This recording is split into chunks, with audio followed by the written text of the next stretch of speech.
तो मेरे बहुत ही प्रिय और बेहद सम्मानित साथियों, हृदय की असीम गहराइयों से अभिनंदन, बहुत बहुत हार्दिक स्वागत।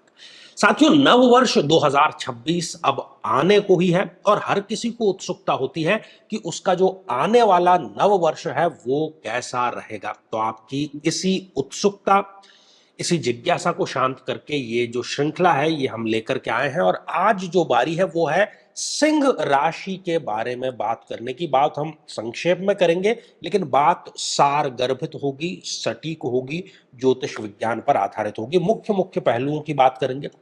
यदि अभी तक आपने अपनी राशि से संबंधित एपिसोड साथियों नहीं देखा है तो यहाँ आई बटन में हमने आपको उसका लिंक प्रोवाइड करा दिया है, जाकर के जरूर देखना चाहिए, समझना चाहिए और जो भी तैयारी है नव वर्ष की वो आपको अवश्य ही कर लेनी चाहिए। साथियों, सबसे पहले एक निगाह डाल देते हैं कि वर्ष के प्रारंभ में सिंह राशि के लिए जो ग्रहों की स्थिति है वो कैसी रहने वाली है, क्योंकि सब कुछ जो है वो खेल ग्रहों का ही है। तो साथियों, सबसे पहले बात करते हैं स्वास्थ्य के पक्ष की। तो स्वास्थ्य को लेकर के बहुत अच्छा ये वर्ष नहीं रहने वाला है। बहुत आप आशान्वित तो ना रहे, लेकिन हाँ, योग प्राणायाम ध्यान के माध्यम से और जो भोजन है उसके माध्यम से आप अपने आप को स्वस्थ रखने का प्रयास जरूर कर सकते हैं। ये आपके लिए अच्छा रहेगा। लेकिन जो सिक्स्थ हाउस के लॉर्ड है वो एट्थ हाउस में जाने के कारण कोई पुरानी जो बीमारी है वो पुनः आपको इस वर्ष दस्तक दे सकती है। कोई रोग जो है वो हावी हो सकता है। खासतौर पर पाचन तंत्र से संबंधित कोई नई समस्या पैदा हो सकती है। पैरों और मांसपेशियों या नर्वस सिस्टम की कोई जो समस्या है वो यहाँ पर शनिदेव आपको स्पष्ट रूप से देते हुए नजर आ रहे हैं। मंगल का फिफ्थ हाउस में जो है प्रभाव वो किसी छोटी बड़ी सर्जरी का कारण बनेगा। इस वर्ष आपकी जो सर्जरी है वो भी जरूर हो सकती है, तो सावधानी आप जरूर बरतें। साथियों, बात करते हैं व्यवसाय की। तो व्यवसाय के लिए बेहतर अवसर आपको इस वर्ष अवश्य मिलेंगे। कर्ज आप पॉजिटिव वे में जरूर लेंगे। कर्ज लेकर के आप व्यवसाय करते हैं तो वो आपको इस बार अच्छा रहेगा और वो कर्ज फलीभूत होगा। उसको आप कई गुना बिजनेस में लाभ के रूप में बढ़ा भी जरूर पाएंगे। हालांकि राहु का जो सप्तम भाव में होना है वो पार्टनरशिप के व्यवसाय में कहीं ना कहीं विचलन, कहीं ना कहीं गलतफहमी पैदा करेगा। यदि आप किसी ऐसी पार्टनरशिप से बाहर आना चाहते हैं जिसमें आप घुटन महसूस कर रहे थे या कंफर्टेबल महसूस नहीं कर रहे थे, तो ये वर्ष आपके लिए एक अवसर उसका भी जरूर लेकर के आएगा। जल्दबाजी आपको व्यावसायिक निर्णयों में बिल्कुल भी नहीं करनी चाहिए और किसी भी कागजी कार्यवाही को करते समय बहुत सावधानी पूर्वक उसको पढ़ करके और फिर ही आपको हस्ताक्षर जो है वो करने चाहिए। साथियों, बात करते हैं परिवार की, पर्सनल लाइफ की। तो सप्तम भाव में राहु का होना पति पत्नी के बीच में नए विवाद की उत्पत्ति पैदा कर सकता है। पहले से कोई विवाद यदि चला आ रहा है तो गलतफहमी, क्योंकि राहु का कार्य है व्यक्ति का मति भ्रम करना, तो वो उस मतभेद को और गहरा सकता है। साथियों, संपत्ति का कोई विवाद चल रहा था तो उसमें थोड़ी सी आपको निराशा इस वर्ष जरूर मिलेगी। अपने संतान पक्ष को लेकर के भी ये वर्ष आपके लिए चिंता का वर्ष अवश्य साबित होगा।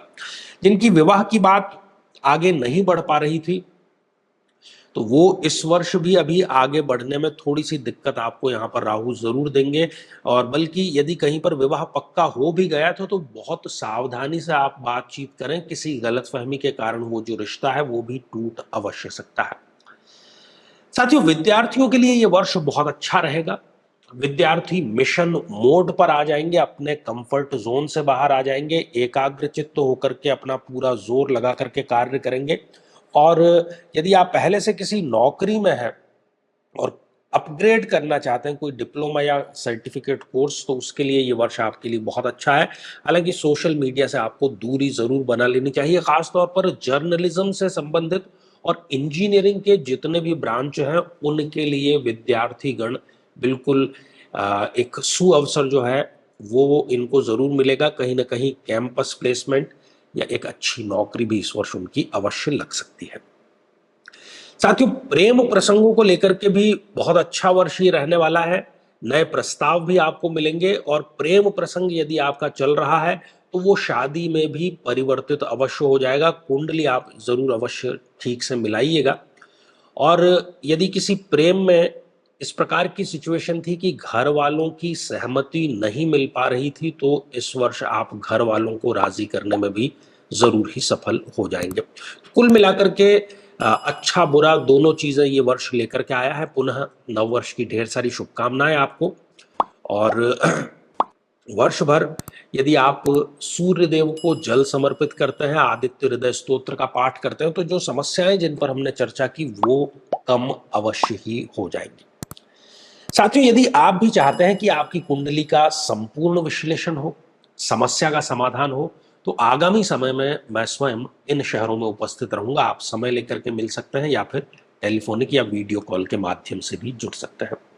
यदि आप चाहते हैं कि निःशुल्क जो कार्यक्रम हमारा शनिवार को प्रसारित होता है दोपहर 3 बजे, उसमें शामिल अपने प्रश्न को कराना चाहते हैं, तो हमारे इस वीडियो को हाइप जरूर करें और उसका स्क्रीनशॉट आप व्हाट्सएप पर भेजें। तो आज के लिए केवल इतना ही, और इसी मंगल कामना के साथ में कि आप सभी स्वस्थ, समृद्ध और शांतिपूर्वक जीवन व्यतीत करें। नमस्कार। साथियों, कई वर्षों के जन्म पत्र का अध्ययन और लाखों कुंडलियों के अध्ययन के बाद हम ये कह सकते हैं कि यदि किसी की जन्म पत्रिका में शुक्र पीड़ित है, तो उसको इस ग्रह की महादशा में इन 9 लक्षणों का, इन 9 कष्टों का, पीड़ाओं का अवश्य सामना करना पड़ता है। व्यक्ति को चाहते हुए भी शारीरिक सुख मिल ही नहीं पाता है। किसी ना किसी प्रकार का गुप्त रोग उसे सदैव बना रहता है। भौतिक सुखों को व्यक्ति चाहते ना चाहते हुए भी उठा ही नहीं पाता है। गुर्दे अर्थात किडनी का कोई ना कोई रोग होना, बहनों को स्त्रीजन्य रोग होना, व्यक्ति अपनी हैसियत से ज्यादा फिजूल खर्ची में खर्च जरूर करता है, दाम्पत्य जीवन में तलाक तक की स्थिति उसके बन जाती है, व्यक्ति वासनाओं के प्रति कुंठित ही रहता है, और बड़ी चीज कि शादी योग्य उम्र होते हुए भी व्यक्ति का विवाह ठीक समय पर संपन्न नहीं हो पाता। लेकिन साथियों, यदि आप भी इन सभी कष्टों से स्थायी और सटीक मुक्ति प्राप्त करना चाहते हैं, तो उसका तरीका है इस ग्रह की महादशा मंत्र साधना दीक्षा, जो विशेष रूप से आपके नाम, आपकी जन्मतिथि के अकॉर्डिंग की जाएगी। और गुरु दीक्षा के माध्यम से अभिमंत्रित माला भी आपको प्रदान की जाएगी, ताकि न केवल ये सारे कष्ट दूर हों, बल्कि ये पूरी की पूरी महादशा